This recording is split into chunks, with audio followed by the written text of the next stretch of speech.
Hey guys, स्वागत है आपका क्लासेस में। तो अवतल दर्पण द्वारा प्रतिबिंब किस प्रकार से बनते हैं वो अपन आज जानेंगे। ठीक है, तो क्लास को बिना किसी देरी के अपन शुरू करते हैं कि अवतल दर्पण द्वारा प्रतिबिंब किस प्रकार से बनते हैं। तो अवतल दर्पण द्वारा 3 प्रकार से प्रतिबिंब बनते हैं। ठीक है, मतलब 6 प्रकार से अवतल दर्पण द्वारा प्रतिबिंब बनते हैं। ठीक है, उसको अपन क्लास में बताने वाले हैं। ठीक है, जैसा कि आप वीडियो में देख पा रहे होंगे कि अपने जो है 6 जो चित्र है वो आपको दिख रहे होंगे। इनको एक एक करके अपन पढ़ते हैं। ठीक है, कि अवतल दर्पण द्वारा पहली स्थिति है अनंत पर जब कोई बिंब होता है तो उस स्थिति में किस प्रकार का प्रतिबिंब बनता है। तो अनंत पर जब कोई बिंब ए बी किसी एम एन प्रतिबिंब जो दर्पण होता है अवतल दर्पण एम एन के सामने रखा जाता है अनंत पर, तो उसकी जो प्रतिबिंब जो बनता है वो प्रतिबिंब बिंदु साइज का होता है तथा वास्तविक होता है और उल्टा बनता है जो कि अनंत पर रखा होता है।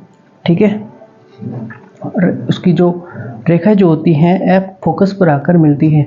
इसके बाद जो दूसरी अपन स्थिति देखते हैं, दूसरी स्थिति ये है कि जब कोई बिंब ए बी जो बिंब है एम एन अवतल दर्पण के सामने किसी सी जो है वक्रता केंद्र से थोड़ा आगे की ओर होता है, तब वहाँ पर उसका प्रतिबिंब जो होता है वो प्रतिबिंब छोटा वास्तविक और उल्टा बनता है। ठीक है, एम एन के रूप में। ठीक है, एम एन दर्पण के ऊपर। तो जो कि आप चित्र में देख पा रहे होंगे, अगर ऊपर बनता तो वो वास्तविक और सीधा होता, जबकि नीचे बन रहा है तो ये वास्तविक और उल्टा है। ठीक है, अगर इस साइड में बनता तो ये आभासी होता, जबकि इस साइड में बन रहा है इसका मतलब ये वास्तविक है, वरना इस साइड में होता तो आभासी होता और दर्पण के सही साइड में बन रहा है। ठीक है, इसके बाद अपना जो तीसरी जो स्थिति है वो तीसरी स्थिति में जो अपना जो बिंब जो होता है, बिंब अपन ने ए बी बिंब लिया है वो अवतल दर्पण एम एन के सामने सी वक्रता केंद्र पर रखा है।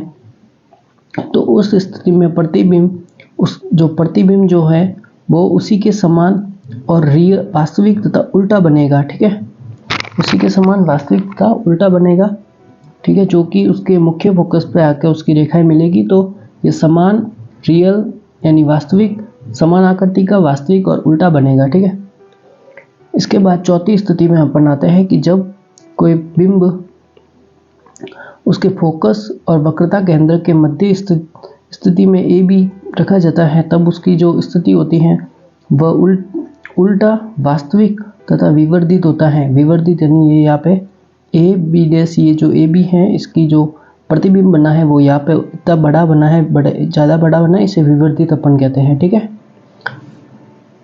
इसके बाद चौथी स्थिति में अपन आते हैं कि जब कोई बिंब ए बी बिंब फोकस पर होता है, फोकस पर रखा हुआ होता है, तब यह इसका जो प्रतिबिंब बनता है वो अनंत पर बनता है। ठीक है, प्रतिबिंब सीधे अनंत पर बनता है और विवर्धित बनता है। अनंत पे होगा तो बहुत बड़ा बनेगा, इसलिए अनंत पर और विवर्धित बनेगा। ठीक है, ये इसके बाद छठी जो अपने हैं उसमें अपन देखते हैं कि दर्पण के पीछे बनेगा, आभासी बनेगा, सीधा बनेगा तथा बड़ा विवर्धित बनेगा। ठीक है, जब फोकस और ध्रुव के मध्य में रखा जाता है तब प्रतिबिंब जो होता है वो आभासी बनेगा। इस साइड में बना आभासी बन रहा है, दर्पण के दूसरी साइड में बन रहा है और इतना बड़ा मतलब विवर्धित बहुत बड़ा इस साइज से बहुत बड़ा बन रहा है, आभासी और सीधा दर्पण के पिछले साइड में। ठीक है, तो ये था अवतल दर्पण द्वारा प्रतिबिंब का बनना। इसके बाद अपन आते हैं अवतल दर्पण के उपयोग क्या क्या थे। तो टॉर्च और हेडलाइट, स्टार,